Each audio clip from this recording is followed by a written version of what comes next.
Now, it's been an interesting space, you know, processing my dad's passing, and from an abuser's side, from his mouth. I went to New Zealand and I was spending time with the Waiata.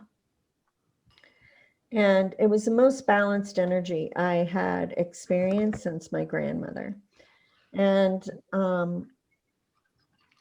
their whole quote religion is based on ancestry, right? So they call it sleep time, and you fall asleep and the ancestors come in and give you the information you need, right? So I was feeling my grandmother really in a big way while I was there. And she kept waking me up, but I couldn't hear her, which was very frustrating. So there was a friend there that was a shaman, and I could feel her integrity.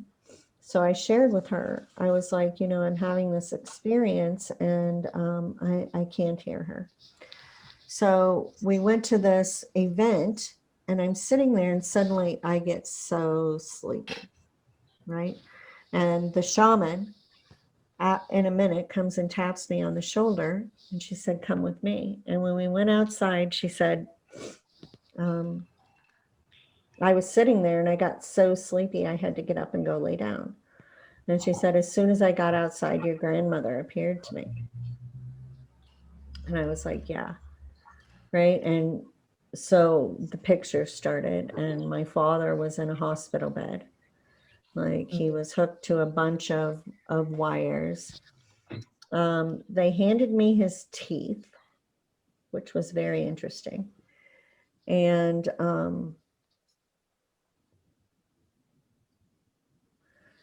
the interesting thing is this energy, and my grandfather kept flashing, whom I'd never seen before. What? Anyway, my grandmother, or my grandfather, who was this very dapper train hopper, so he was in and out of my father's life. I'd never met him. Interestingly, his middle name is Self. Is that the most bizarre thing? Anyway, so you know, I'm just like, and this energy is just running up and down me. It was almost like my body was in convulsions. And I, you know, she was like, release it, release it. I'm like, I can't get it out.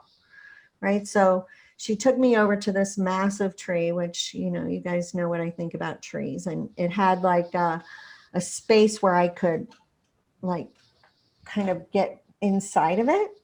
Interestingly enough, like it had like where I could kind of wiggle in. And, you know, this energy just running up and down, up and down. And, you know, I've shared that I had this experience with the grandmothers there. And one of them appeared in front of me. And I don't know if she astraled there. I don't know. But she just appeared in front of me and she said, you're processing your father's lineage. So send that down into the roots of the tree and allow the earth to cleanse it. And within that moment, it like went, you know, and I was a dish rag.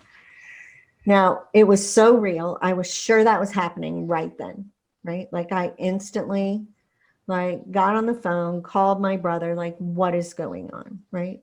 Dad was fine. But, That was 5 years ago, wasn't that? Yeah.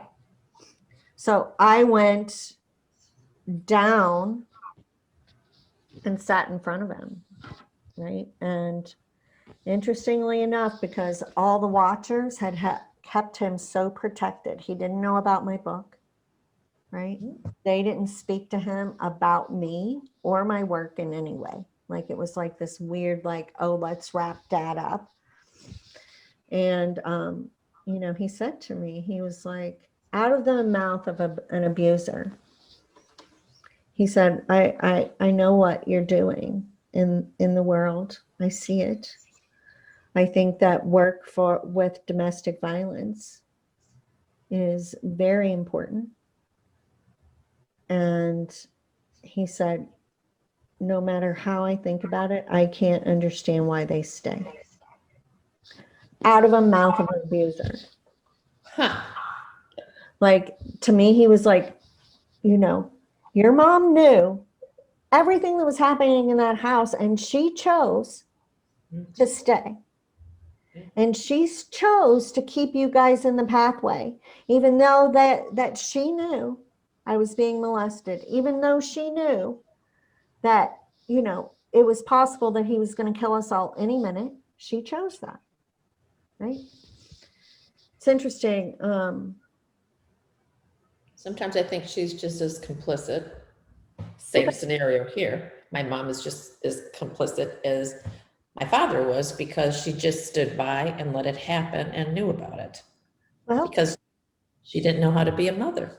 well, I don't even like to give excuses, but it's interesting because one of my mother's best friends, like, there were these 4 couples that hung out together all the time. 3 of those 4 men molested me, right? So when, my mother's friend reached out to me yesterday, and she was just in tears, right? And she was like, did I just choose to not know? Right? She goes, how could I have not known that? I knew you were so sad, right? I knew things weren't right, but how could I have chosen to ignore that?